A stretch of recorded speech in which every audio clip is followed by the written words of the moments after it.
प्यारे विद्यार्थियों, आज हम बात करने वाले हैं कि मैथ में अब जो समय बचा हुआ है उसको रिवीजन कैसे करें। आज 1 फरवरी हो गया और हम आप सभी से कहना चाहते हैं कि बस आपको 24 घंटे का 24 मिनट हमारे साथ थोड़ा सा समय बिताइए। हम आपको वादा करते हैं कि आप उस तरह के मेहनत करने वाले विद्यार्थी हैं और कर सकते हैं, तो आपका रिजल्ट मैथ में कम नहीं आएगा। और हम आज टॉप एंड खानदानी क्वेश्चन बात करने वाले हैं और हम आपसे एक्स्ट्रा कुछ बातें नहीं करेंगे, बस चैप्टर संबंधित बात करेंगे। कौन से चैप्टर का कौन कौन सा रिवीजन करें, हम एक एक चैप्टर का आपको एक एक बात बताने वाले हैं कि कौन कौन सा रिवीजन करें। प्लीज आप थोड़ा लास्ट तक देखिए और समझिए कि हमें ज्यादा नहीं पढ़ना है, अब मात्र 14 दिन में 24 दिन हमारे साथ रहना है। और आप जो भी नोट्स मटेरियल रिवीजन करें करते रहिए, क्वेश्चन बैंक बनाते रहिए, एनसीईआरटी मैथ भी बनाइए, सब चीज बनाइए, लेकिन थोड़ा सा आप वीडियो भी देखिए। और समय इतना मूल्यवान है कि आप उस समय को भी समझिए। और 14 फरवरी को सरस्वती पूजा, उस दिन आप सरस्वती जी की पूजा करिए और फिर एग्जाम में जाइए। और देखिए हम क्वेश्चन बताने वाले हैं कि कौन से चैप्टर का कौन कौन क्वेश्चन पढ़ना है।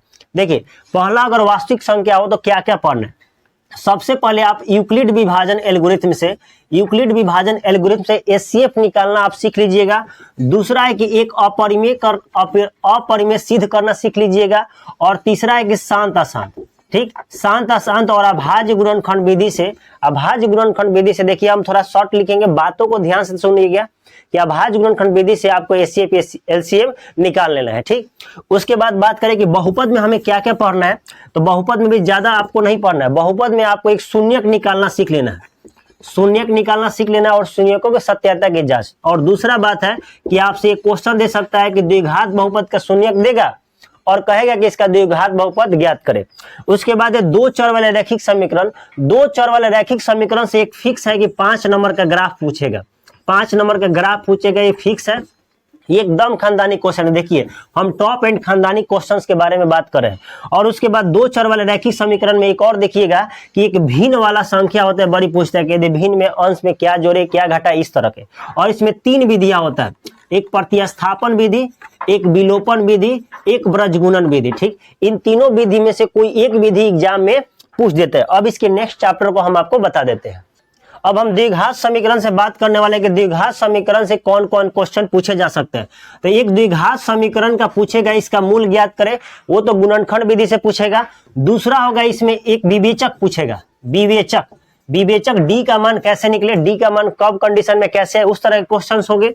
एक क्वेश्चंस होंगे आपके द्विघाती सूत्र से, कुछ वर्ड प्रॉब्लम क्वेश्चन दे देंगे, 2 संख्याओं का जोड़ इतना है, गुणनफल इतना है, तो वो संख्या ज्ञात करें, वर्ड प्रॉब्लम क्वेश्चंस इसमें पूछेंगे।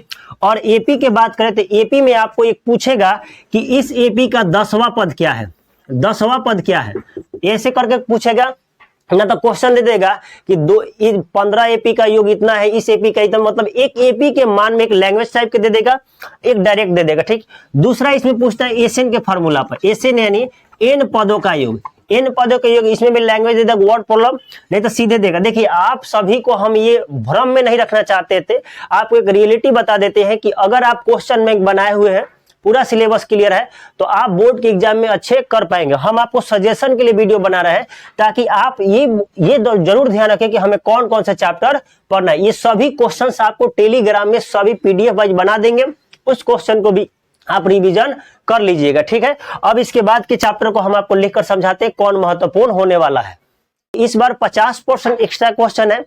अगर आप 2016-17 की बात करते तो उसमें त्रिभुज के क्षेत्रफल में पाइथागोरस प्रमेय, थेस प्रमेय, ये सभी इंपॉर्टेंट होता था, लेकिन हम आपको इसलिए छोड़ रहे हैं। देखिए आप कोई बुरा मत मानिए कि सर 6ठा चैप्टर में ऐसा क्या बात है कि उसको क्यों छोड़े। हम छोड़ने की बात छोड़ इसलिए रहे हैं क्योंकि आपको 50% एक्स्ट्रा क्वेश्चन है, तो आपको 50% से ही मतलब है। तो आपको जो ये देखिए थेस पर में जो पढ़ लिए अच्छा है, जो नहीं पढ़े उसके लिए भी अच्छा, कोई घबराने की जरूरत नहीं है। आपको बाकी चैप्टर पर अगर कमांड कर लेते हैं तो इसमें कोई दिक्कत नहीं होगा। अब हम इसके बाद के चैप्टर को आपको क्वेश्चन मेन बता देते हैं। अब हम नेक्स्ट चैप्टर ला दिए, देखिए आपको रचना पढ़ लेना है, ठीक है। अब फिर बात होगा कि 10वां चैप्टर हम आपको थोड़ा सा सजेशन करेंगे कि मैथ के 2 चैप्टर छोड़कर बाकी सबको अगर रिवीजन कर लेते हैं तो आपको 100 में 100 पक्का आ जाएगा। देखिए आप क्वेश्चन बैंक में जाकर देख सकते हैं, अगर 2 चैप्टर को छोड़ दिया जाए तो उससे ज्यादा कोई फर्क नहीं पड़ने वाला है। देखिए रचना की बात करें तो रचना में 11.1 और 11.2 बहुत महत्वपूर्ण है। एक त्रिभुज से, एक वृत्त से, ये भी एकदम खानदानी क्वेश्चन है, 5 नंबर का पूछेगा ही पूछेगा, हर साल पूछता है, इस बार भी पूछेगा। ब्रिज से आपको पढ़ लेना है, ब्रिज से 12 पार्ट पढ़ लेना है, 13 पार्ट भी पढ़ लेना है, पृष्ठीय क्षेत्रफल आयतन। कुछ क्वेश्चंस को हम आपको टेलीग्राम में वहां क्वेश्चंस दे दिए हैं, वहां पर डिस्क्रिप्शन में लिंक भी है, वहां से क्वेश्चन डाउनलोड करिए, उसको प्रैक्टिस कर लीजिए जरूर। पृष्ठीय क्षेत्रफल आयतन, घन, घनाभ, शंकु, बेलन, गोला से संबंधित क्वेश्चन है। और सांख्यिकी तो कहा ना जाए, इसका बहुत मेन है, 3 चीजें बड़ी मेन है इसका, देखिएगा ध्यान से। एक है माध्य, आपको सीख लेना है, ठीक है। उसके बाद है माध्यक, ये हर हाल में पूछता है। एक है बहुलक, देखिए तीनों में से बहुलक क्या करता है, कभी 5 नंबर में दे देता है, ठीक है, इसको आपको मिस नहीं करना है। और 15वां चैप्टर है प्रायिकता, प्रायिकता 15वां चैप्टर है प्रायिकता। ये सब्जेक्टिव से तो कम आता है, लेकिन ऑब्जेक्टिव बड़ी मेन होता है इसका। इसमें आपसे पूछेगा या तो पासा से पूछेगा, या ताश से पूछ देगा, या सिक्का से पूछेगा, और नहीं तो एक और लास्ट है थैला से। ये 4 टॉपिक उसका बड़ी इंपॉर्टेंट है, किससे, प्रायिकता से। देखिए सभी क्वेश्चंस आपको समझाती है, प्लीज आप थोड़ा बात पर विश्वास करिए।